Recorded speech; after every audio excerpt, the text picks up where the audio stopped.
नमस्कार, मी सुवर्ण जोशी. जगाच्या पाठीवर या विशेष बुलेटिनमध्ये आपल्या सगळ्यांचं स्वागत. सुरुवात करूया वेगवान घडामोडींना.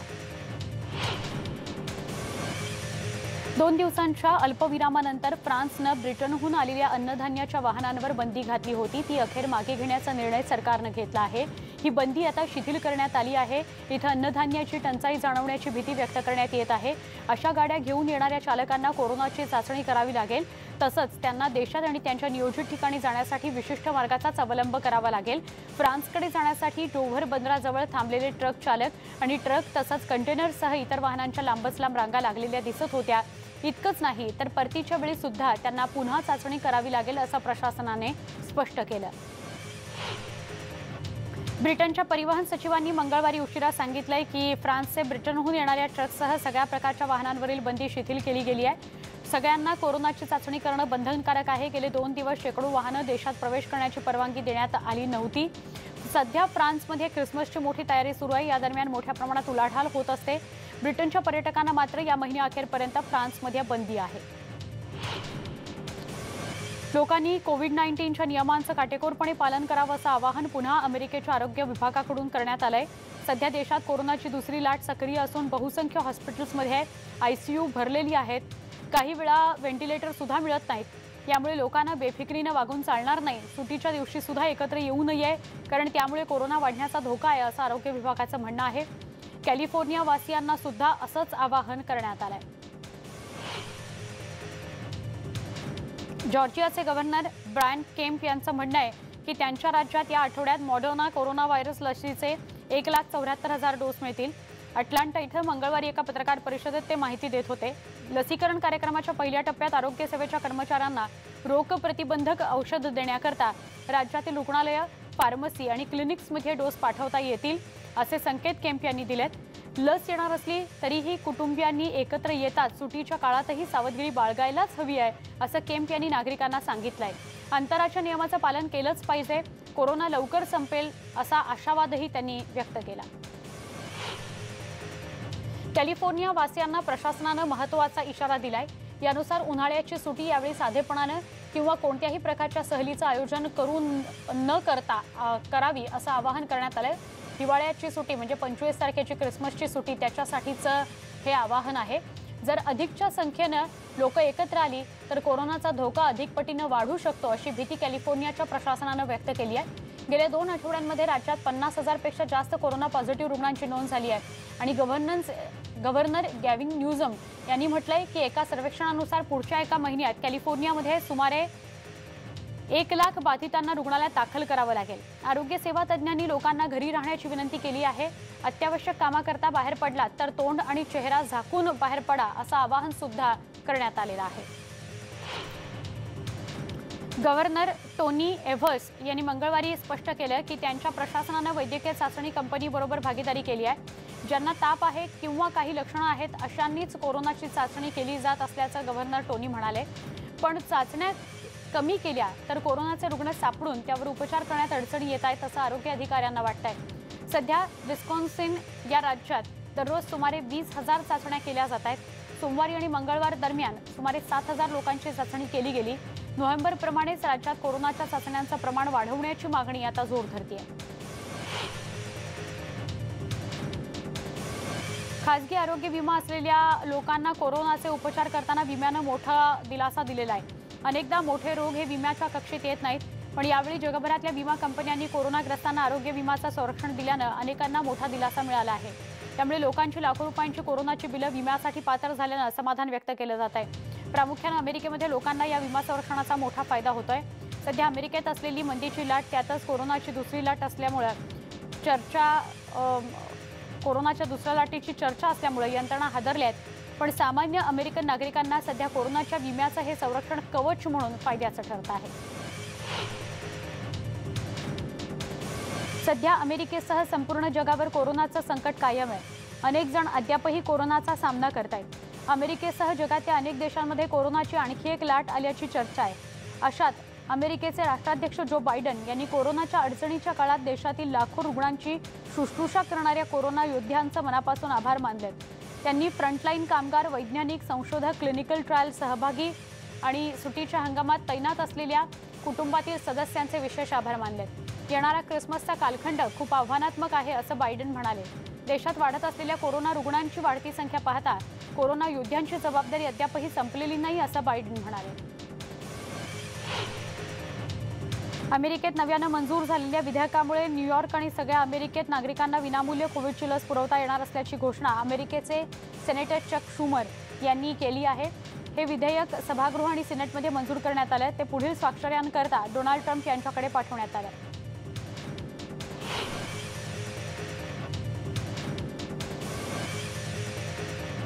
डोनाल्ड ट्रम्प यांनी विधेयकावर स्वाक्षरी करण्यास स्पष्ट नकार दिलाय। या विधेयकामुळे इतर देशांना फायदा होईल, मात्र ते अमेरिकन नागरिकांना पुरेसे नाही। या विधेयकातील मदत निधी वाढवण्यात यावा जेणेकरून याचा अधिकाधिक नागरिकांना फायदा होईल असं डोनाल्ड ट्रम्प म्हणाले। न्यू साऊथ वेल्सचे पंतप्रधान ग्लेड्स बेरेजिक्लिन यांनी नव्या 8 कोरोना रुग्णांची नोंद झाल्याची घोषणा केली आहे। हे 8ही रुग्ण आरोग्य कर्मचारी आहेत। रुग्णांच्या संपर्कात आल्यानं या कर्मचाऱ्यांना कोरोनाची लागण झालेली आहे। हे 8ही रुग्ण ग्रेटर सिडनीमधले आहेत। स्पेननं ब्रिटनमधून येणारी विमानसेवा रद्द केली आहे। केवळ स्पॅनिश नागरिकांना आणि स्पेनचं नागरिकत्व असलेल्या नागरिकांना घेऊन येणाऱ्या विमानांनाच स्पेनमध्ये येता येणार आहे। तसंच काही सीमांवर निर्बंधही लागू करण्यात आले आहेत।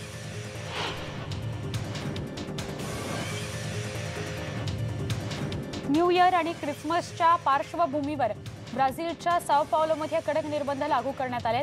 25 डिसेंबर ते 27 डिसेंबर आणि 1 जानेवारी ते 3 जानेवारी पर्यंत केवळ अत्यावश्यक सेवा म्हणजेच सार्वजनिक वाहतूक, सुपरमार्केट आणि फार्मसी सुरू होणार आहे। सध्याचा काळ एकत्र येऊन सण साजरा करण्यासारखा नसल्याने हे नवे निर्बंध लागू करण्यात आलेले आहेत। टेक्सासचे गव्हर्नर ग्रेग एबॉट यांनी कोरोना लस घेतली आहे। लस घेताना टेलिव्हिजनवर प्रसारण करण्यात आले। यावेळी नागरिकांना ही लस सुरक्षित असल्याची खात्री देण्यात आली। नागरिकांना लस घेण्यासाठी प्रोत्साहित करण्याकरता ग्रेग एबॉट यांनी हा पुढाकार घेतलाय। अल्बामाचे गव्हर्नर के आयवे या आठवड्यामध्ये लस घेतील।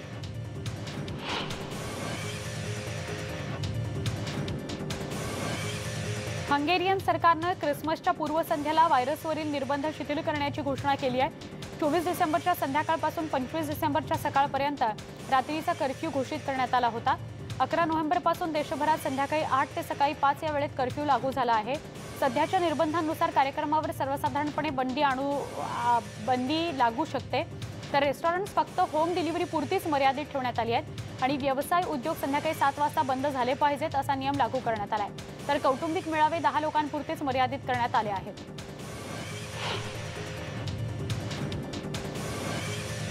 कोविड-19च्या दुसऱ्या लाटेमुळे ओटारियाने राज्यव्यापी बंदची घोषणा केली आहे। त्याच्या 1 दिवसानंतर ओटारियाचे पंतप्रधान डग फोर्ट यांनी कॅनडाच्या सरकारला आंतरराष्ट्रीय प्रवाशांना कोविड-19 विषाणूचं संक्रमण रोखण्यासाठी आणखी काही उपाय योजण्याचं आवाहन केलं आहे।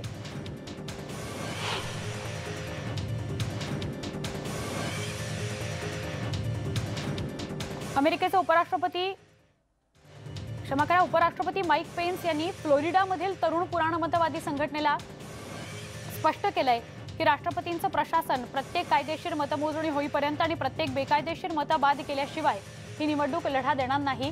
वेस्ट पाम बीचमध्ये टर्निंग पॉइंट USA या देशभरातील शाळा आणि महाविद्यालयांमध्ये परंपरावादी संघटनेच्या परिषदेदरम्यान पेस बोलत होते।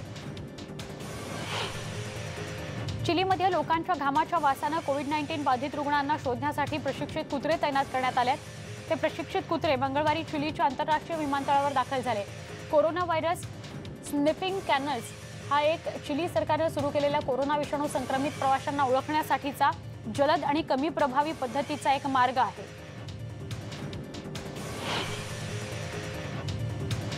टेक्सास हॉस्पिटलने प्रामुख्याने लहान स्तरावर आणि प्रादेशिक वैद्यकीय सुविधा सुरू केलेल्या आहेत। नुकतंच FDAनं मंजूर केलेल्या कोरोना व्हायरस लसीची शिपमेंट औषध निर्माता मॉडर्नाकडून मिळाली। ह्यूस्टनमधील युनायटेड मेमोरियल मेडिकल सेंटर इथं शहरांपैकी पहिले कोरोना व्हायरस टेस्टिंग साईटचं एक शहर आहे आणि सर्वप्रथम कोरोना आजाराने ग्रासलेल्या रुग्णांना प्राधान्य दिलं जातं। जवळजवळ 300 लसींचे डोस देण्यात आले आहेत। मेक्सिकन अधिकाऱ्यांनी मंगळवारी जाहीर केले की देश आपली सीमा लंडनच्या उड्डाणांसाठी खुली करणार आहे। जरी अलीकडील दिवसांमध्ये कोरोना व्हायरसचा आणखी एक नवा विषाणू सापडलाय तरी विमानसेवा सुरू राहील। सहाय्यक आरोग्य सचिव ह्युगो लोपेज गॅटल यांनी म्हटलंय की हे धोरण जागतिक आरोग्य संघटनेच्या शिफारशींवर आधारित आहे. बोस्नियाच्या 3 सदस्यीय अध्यक्षपदी सर्बचे अध्यक्ष मिलोराड डोडिक यांची कोरोना व्हायरसची चाचणी सकारात्मक आली आहे असं डॉक्टरांचं म्हणणं आहे. सुरू असलेल्या बैठकीनंतर बोस्नियाच्या सर्बच्या 61 वर्षाच्या नेत्याला शनिवारी पोटदुखी आणि मळमळ झाल्यानं त्याला रुग्णालयात दाखल करण्यात आलं. तेव्हा त्या नेत्याला कोविड-19ची लागण झाल्याचं निदर्शनास आलं. फ्रान्सच्या प्रवासावरील बंदीनंतर मंगळवारी कॅटमधील एक लॉरी पार्क जिथं अमेरिकेबाहेर जाण्याच्या प्रतीक्षेत असलेले सुमारे 1500 ट्रक उभे आहेत. दक्षिण पूर्व इंग्लंडमध्ये कोरोना व्हायरसचा आणखी एक नवा विषाणू पसरत असल्याच्या बातमीनंतर ही बंदी लागू केली गेली. लंडन ते डोव्हर बंदरापर्यंत जाणाऱ्या M20 महामार्ग शेजारील मॅन्स्टनमध्ये ट्रकची लांबच लांब रांग एअरफील्डवर लागली आहे. रोमानियाच्या राष्ट्राध्यक्षांनी या मंगळवारी अर्थमंत्र्यांची पंतप्रधानपदी निवड केली.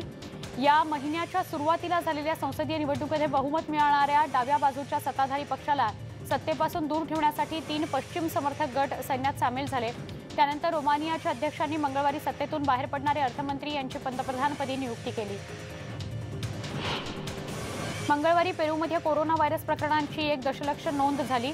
लॅटिन अमेरिकेतील देश हे साथीच्या आजाराचा सामना करतायत. आर्थिक आणि आरोग्यावर होणाऱ्या दुष्परिणामांमुळे ते झगडतायत. 2 दशलक्ष लोकसंख्या असलेल्या पेरूनं मार्चमध्ये लॉकडाऊन जाहीर केला कारण युरोपमध्ये कोरोना साथीचं संक्रमण मोठ्या प्रमाणात सुरू आहे. येमेनमधील मानवतावादी संकटामुळे देशातील लोकांना कोरोनाची लस पोहोचवणं मोठं आव्हान आहे असं एक आरोग्य तज्ज्ञ नमूद करतो. युद्धग्रस्त देश अरब जगातील सगळ्यात मोठ्या गरिबीला सामोरा जातोय. 2014 मध्ये सुरू झालेल्या युद्धामुळे तिथल्या पायाभूत सुविधांचा बराचसा भाग योग्य प्रकारे कार्यरत होऊ शकलेला नाही.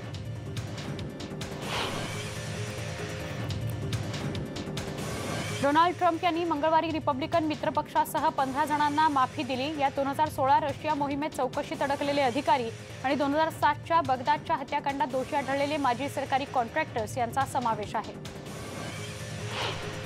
व्हाईट हाऊसचे वरिष्ठ सल्लागार जारेड कुशनर यांनी मंगळवारी इस्रायलच्या मोरोक्को इथं एका शिष्टमंडळाचं नेतृत्व केलं. अमेरिकन ब्रोकर्स अरब देशांमध्ये सुरळीत व्यवहार करू शकण्याच्या आणि अमेरिका आणि इस्रायल या देशांमध्ये राजकीय संबंध दृढ करण्यावर मागच्याच आठवड्यात एकमत झालं. त्यानंतर हे शिष्टमंडळ मोरोक्को इथं गेलं. डोनाल्ड ट्रम्प यांचे जावई कुशनर यांच्या रणनीतीमुळे संयुक्त अरब अमिराती, बहरीन, सुदान आणि मोरोक्को या देशांची ऐतिहासिक व्यापार करार करण्यात आला आहे. व्हाईट हाऊसचे वरिष्ठ सल्लागार जारेड कुशनर यांनी इस्रायल आणि मोरोक्को नेत्यांसोबत रब्बत इथं झालेल्या ऐतिहासिक बैठकीचं प्रतिनिधित्व केलं. याबाबत कुशनर यांनी आनंद व्यक्त केला. 2 देशांमध्ये सहयोगाची दारं खुली झाल्याबद्दल ते खुश होते.